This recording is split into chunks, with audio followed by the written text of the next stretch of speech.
உம்மை நம்பியிருக்கிறேன். நான் நடக்க வேண்டிய வழியை எனக்கு காண்பியும். சங்கீதம் 143:8.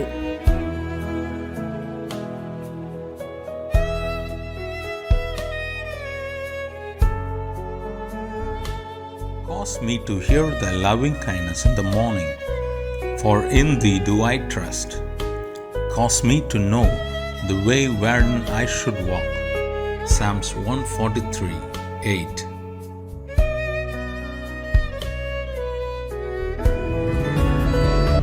ஆண்டவரும் இரட்சகருமாகிய இயேசு கிறிஸ்துவின் நாமத்தினாலே காட் குட்ஸ் மினிஸ்ட்ரி சார்பாக இணைந்து ஜெபிக்கிற ஊழியர்கள், யூடியூப் சேனல் வாயிலாக செய்தியை கேட்கிற ஊழியர்கள் மற்றும் தேவ பிள்ளைகள் யாவருக்கும் அன்பின் வாழ்த்துக்கள்.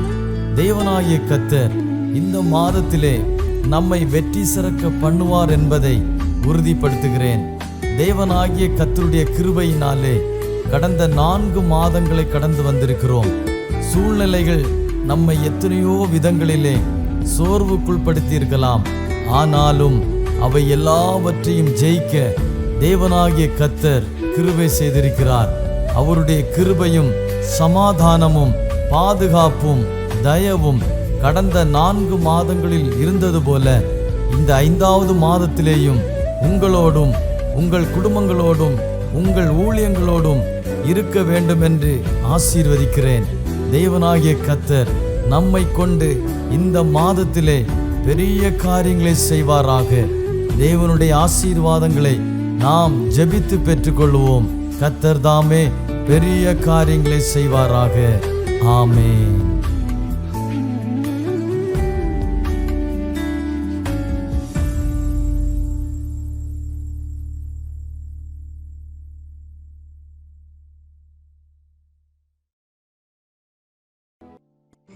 மீட்பரும் இரட்சகருமாகிய நசரேயனாகிய இயேசு கிறிஸ்துவின் இனிய நாமத்தில் உங்கள் யாவருக்கும் அன்பின் வாழ்த்துக்களை தெரிவித்துக் கொள்கிறோம். இந்த நாளிலும் கூட நாம் தியானத்திற்காக எடுத்துக்கொண்ட ஒரு வேத பகுதி நீதிமொழிகள் புஸ்தகம் 24வது அதிகாரம், அதோடைய 16வது வசனம். நீதிமான் 7 தரம் விழுந்தாலும் திரும்பவும் எழுந்திருப்பான், துன்மார்க்கரோ தீங்கிலே இடரொண்டு கிடப்பார்கள். ஒரு நீதிமான் 7 தரம் விழுந்தாலும் திரும்பவும் அவன் எழுந்திருப்பான். எழும்பாமல் தீங்கிலே கிடக்கிறவர்களுக்கு துன்மார்க்கன் என்று வேதத்திலே சொல்லப்பட்டிருக்கிறது. இன்று நாம் தியானத்திற்காக எடுத்துக்கொள்ளுகிற ஒரு சிறிய தலைப்பு, ஒரு நீதிமானின் பயணம் அல்லது ஒரு நீதிமானின் வாழ்க்கை முறை அப்படிங்கிற தலைப்பை நாம் இன்று தியானிக்க போகிறோம். இந்த மனிதர்களை குறித்து பார்க்கும்போது 4 விதமான மனிதர்களை பார்க்க முடியும். ஒன்று, தேவனுடைய சமூகத்தில் விழாமல் நிற்பது. இப்படிப்பட்ட மனிதர்களை பார்ப்பது மிகவும் கடினம். நாம் வேதத்திலே ஒரு சிலரைத்தான் பார்க்க முடியும். இதுதான் முதல் ரகம். விழாமல் தேவனுக்காக எல்லா காரியத்திலேயும் வைராக்கியமாக நிற்பது. நான் சில நேரங்களிலே சில நபர்கள் இப்படி சொல்லுவதை கேட்டிருக்கிறேன். இதுவரைக்கும் விழாமல் நிற்பதற்கு கர்த்தர் எங்களுக்கு கிருபை தந்தார். இவங்கெல்லாம் பிரபலமான ஊழியக்காரர்கள் இல்லை, கிராமங்களிலே சிறிய ஊழியங்களை செய்து கொண்டிருக்கிறவர்கள். அவர்களோடு பேசும்போது இந்த வார்த்தைகள் சொல்லுவதை நான் கேட்டிருக்கிறேன்.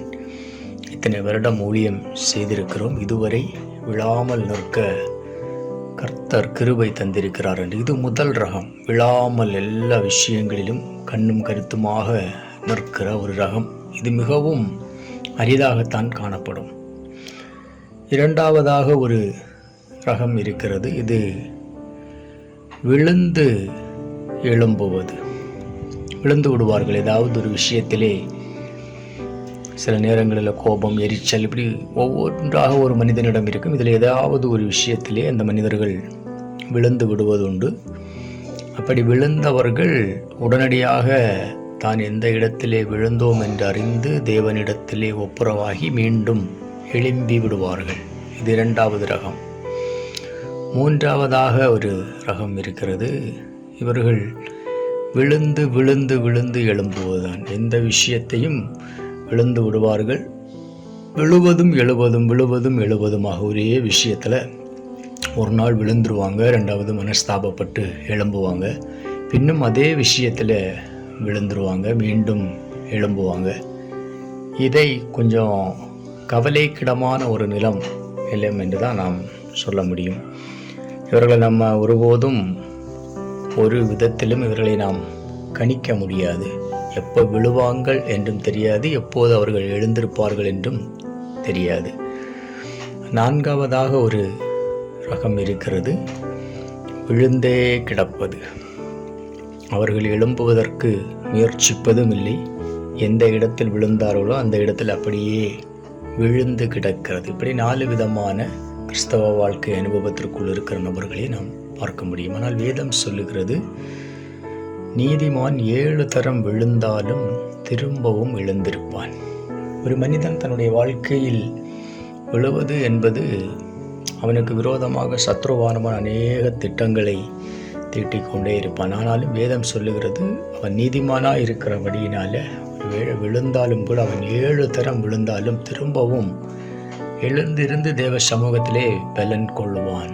ஆனால் இந்த உலகத்திலே நாம் பார்க்கிற போது உலகத்தில் நீதிமான்கள் மிகவும் குறைவு. சல்லடை போட்டு தேடினாலும் நீதிமான்களுடைய எண்ணிக்கை மிகவும் குறைவு. நாம் முழு வேதத்தையும் தியானித்தோம் என்றால் நீதிமான்களுடைய எண்ணிக்கை மிகவும் குறைவாகவே இருக்கிறது. இந்த நீதிமானுக்கு வேதம் கொடுக்கிற ஒரு சில பெயர்கள் உண்டு. நீதிமான், உத்தமன், சன்மார்க்கன், தேவனுக்கு பயந்தவன் என்றெல்லாம் வேதத்திலே நீதிமான்களை குறித்து பல பெயர்களிலே நாம் அறியப்பட்டிருக்கிறோம். ஆதியிலே தேவன் வானத்தையும் பூமியையும் சிருஷ்டித்தார். எல்லா படைப்புகளையும் படைத்ததற்கு பிற்பாடு மனிதனை படைத்து கொஞ்சம் காலத்திற்கு பிற்பாடு மனிதனை படைத்ததற்காக கர்த்தர் மனஸ்தாபப்பட்டார். வேதத்திலே வாசிக்கிறோம். மீதி எல்லாவற்றையும் படைத்ததை நல்லது நல்லது நல்லது என்று கண்ட தேவன் மனிதனை தன் சாயலாக அவர் படைத்து மனஸ்தாபப்பட்டிருக்கிறார். ஆதியாகமம் புஸ்தகத்திலே வாசிக்கும் போது அந்த 6வது அதிகாரத்தில் இது சொல்லப்பட்டிருக்கிறது.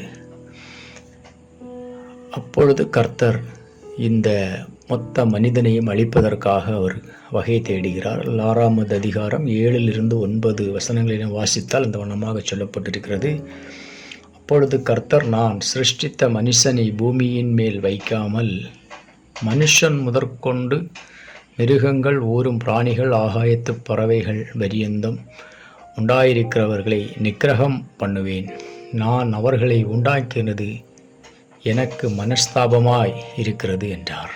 மனிதன் நிமித்தம் எல்லாவற்றையும் கர்த்தர் நிக்கிரகம் பண்ணும், முற்றிலும் அழித்து போடும்படிக்கு கர்த்தர் மனஸ்தாபப்படுகிறார்.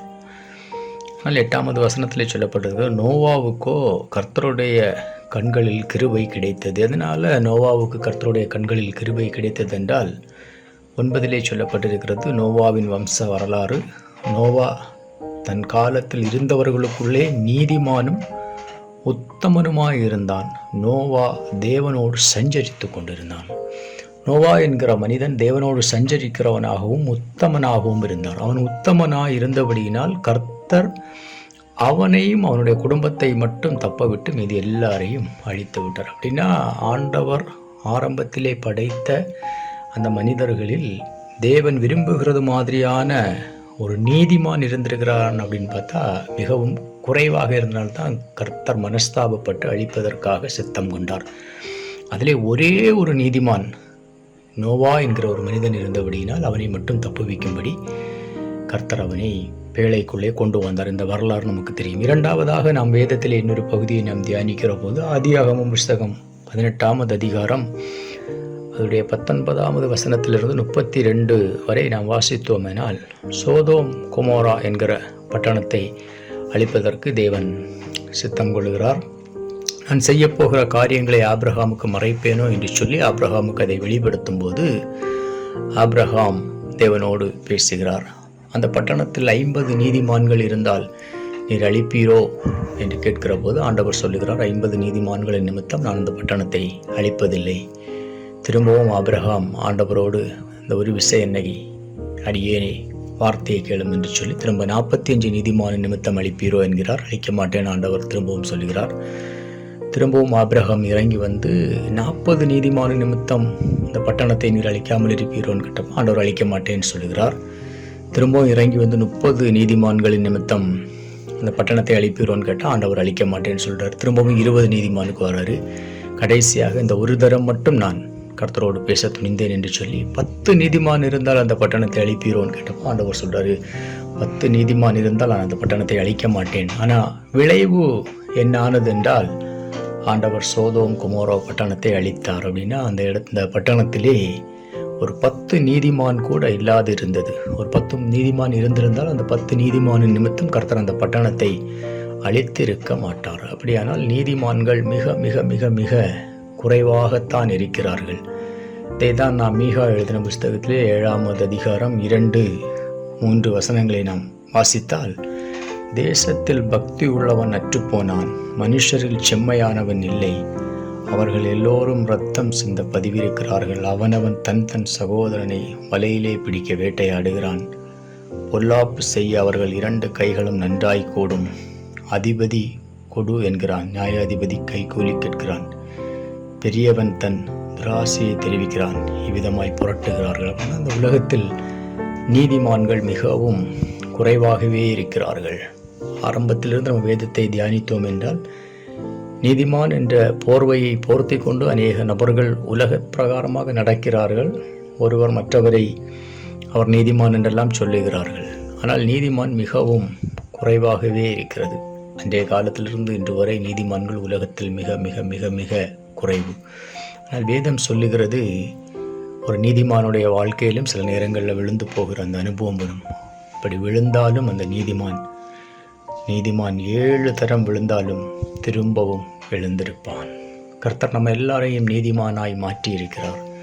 அவருடைய இரத்தத்தினாலே நம்ம பாவத்துக்கு மரித்து நம்ம நீதிக்கு பிழைத்தவர்களாக இருக்கிறோம். நம் பாவம் எல்லாம் மன்னிக்கப்பட்டு எப்போது நாம் ஆண்டவராகிய இயேசு கிறிஸ்துவை சொந்த இரட்சகராக ஏற்றுக்கொண்டோமோ அப்போதே ஒரு மனிதனுடைய எல்லா பாவங்களும் மன்னிக்கப்படுகிறது.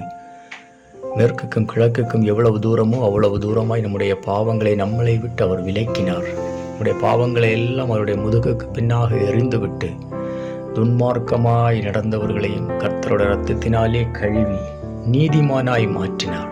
விசுவாசத்தினாலே நாம் நீதிமான்களாய் மாற்றப்பட்டிருக்கிறோம். இப்போதும் கூட சில நேரங்களில் தேவ சமூகத்திலிருந்து தேவனுக்கு பிரியமில்லாத காரியங்களில் விழுந்து போகிற அனுபவம் இருந்தால், இதில் நாம் எந்த நிலையில் இருக்கிறோம் என்பதை ஒன்று சுயமாக பரிசோதனை செய்து கொள்ள வேண்டிய நேரம் இது. விழாமல் நிற்பது கர்த்தர் தருகிற கிருபை. விழுந்து எழும்புவது என்று ஒரு தரம் இருக்கிறது, விழுந்து விழுந்து எழும்புவதும் விழுந்தே கிடப்பதும். ஆனால் வேதம் சொல்லுகிறது, நீதிமான் 7 தரம் விழுந்தாலும் திரும்பவும் எழுந்திருப்பான். கர்த்தருடைய சமூகத்துக்கு நேராக நாம் திரும்புகிற நேரம், இந்த நீதிமான்கள் மிகவும் குறைவாக இருக்கிற நேரத்தில் நீதிமான்களை நோக்கி கர்த்தருடைய கண்கள் உலாவுகிறபடியினால நம்மளும் ஏதாவது இடத்திலே விழுந்து போயிருப்போமானால் கர்த்தரிடத்தில் இது திரும்புகிற நேரம் ஒரு விஷயம் ஒப்பு கொடுத்து ஜெபிக்கலாமா? பரிசுத்தம் உள்ள தேவனே, துதிகளின் மத்தியில் வாசம் பண்ணுகிறவரே, எங்களுடைய பரம தகப்பனே, ஆண்டவரே, ஒரு நீதிமான் 7 தரம் விழுந்தாலும் எழுந்திருப்பான் என்று சொன்ன உங்களுடைய வசனத்தின்படி அநேக தரங்களில் ஆண்டவரே சில நேரங்களில் உணர்ச்சி வசப்பட்டு அப்பா, சில நேரங்களில் புத்தியினத்தினால் ஏதோ ஒரு காரியங்களினால் உங்களுடைய வார்த்தைக்கு புறம்பாய் சில நேரங்களிலே செயல்பட்டது உண்டு ஆண்டவரே. ஆனாலும் கர்த்தர் எழுந்து நிற்க கிருபை தருவீராகப்பா. நீர் விரும்புகிற அந்த நீதிமானாய் இந்த உலகத்திலே மிகவும் குறைவாக இருக்கிற அந்த நீதிமான்களுக்குள் பட்டியலுக்குள் எங்களையும் எங்கள் குடும்பத்தாரையும் எங்கள் சபையையும் எங்கள் தேசத்தையும் எங்கள் மக்களையும் கொண்டு வருவீராக சுவாமி. தாழ்த்தியும் கரங்களில் ஒப்பு கொடுக்கிறோம். இயேசு கிறிஸ்துவின் மூலம் கிருபையாய் எங்களுக்கு இறங்கி எங்களை நீதிமானாய் மாற்றுவீராக. இயேசு கிறிஸ்துவின் இனிய நாமத்தில் எங்கள் ஜெபம் கேளும் பிதாவே, ஆமேன்.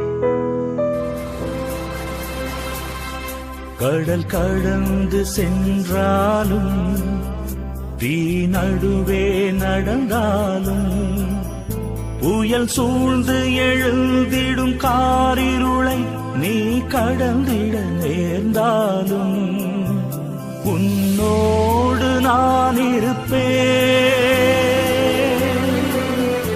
உன்னோடு நான் இருப்பேன். அஞ்சாதே, கலங்காதே. கடல் கடந்து சென்றாலும் தீ நடுவே நடந்தாலும் புயல் சூழ்ந்து எழுந்திடும் காரிருளை நீ கடந்திட நேர்ந்தாலும் உன்னோடு நான் இருப்பேன், உன்னோடு நான் இருப்பேன். அஞ்சாதே, கலங்காதே.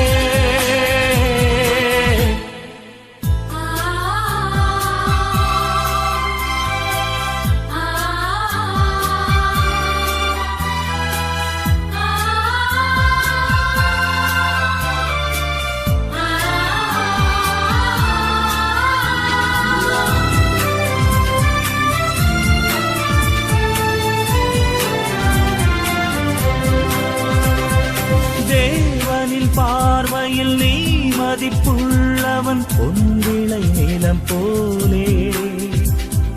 பூமியில் வாழ்ந்திடும் யாவிலும் உன்னிலை உயர்ந்தது அவராலே.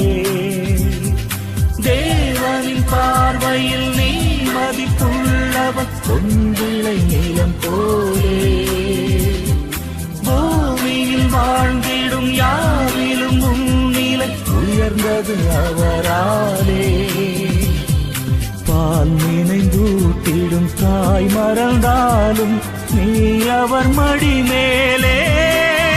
மனம் தேற்றுவார், பலம் ஊட்டுவார், வாழ்வினி ஒளிதானே. அஞ்சாதே, கலங்காதே. கடல் கடந்து சென்றாலும் தீ நடுவே நடந்தாலும் புயல் சூழ்ந்து எழுந்திடும் காரிருளை நீ கடந்திட நேர்ந்தாலும் உன்னோடு நான் இருப்பேன், உன்னோடு நான் இருப்பேன். அஞ்சாதே, கலங்காதே.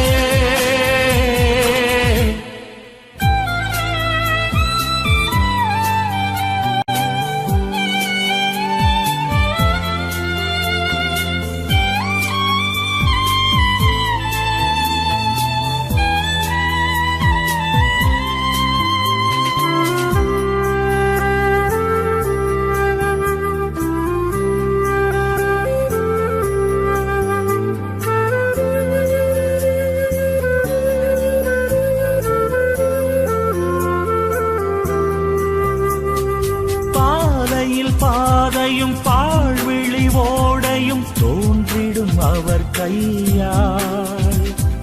வான்படை ஆண்டவர் வாய்மொழியால் வரும் மேன்மையை அவர் சொல்வார். பாலையில் பாதையும் பாழ்விழி ஓடையும் தோன்றிடும் அவர் கையால். வான்படை ஆண்டவர் வாய்மொழியால் வரும் மேன்மையை அவர் சொல்வார். பார்வை இழந்தவர் வாய் திறவாதோர் யாவரும் நலமடைவார். இறையாட்சியில் அவர் மாட்சியில் மானிடம் ஒன்றாகும். அஞ்சாதே, கலங்காதே.